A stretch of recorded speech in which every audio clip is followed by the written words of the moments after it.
sen üçün kelgenimdi. Sargalıp kızıl gülde bergenimdi. Sen bilgin yoksun ay, sen bilgin yoksun, sen bilgen yoksun. Atındı akbaraka жазғанымды, анардай қызыл үндүн азғанымды. Sen bilgen жоксуң ай, sen bilgen жоксуң, sen bilgen жоксуң.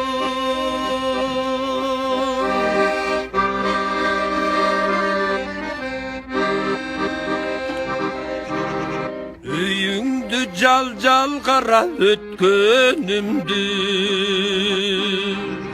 gözümdün ısık taştı tökkönümdü. Sen bilgen joksun, sen bilgen joksun, sen bilgen joksun.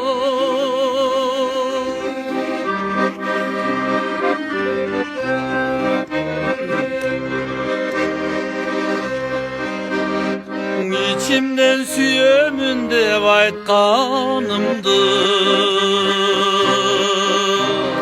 üskürüp amalsız kaytkanımdı.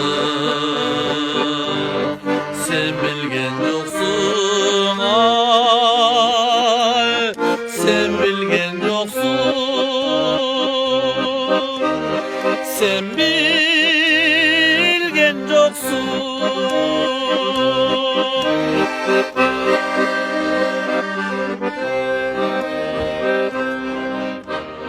Düşümde seni neden жүргөнүмдү,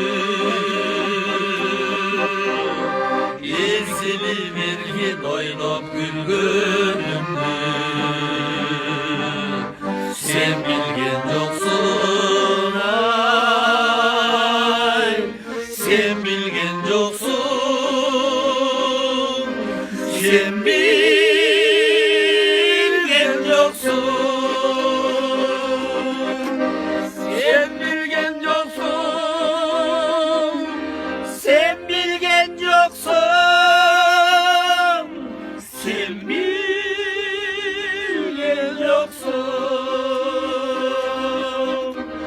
sen bilgen joksun.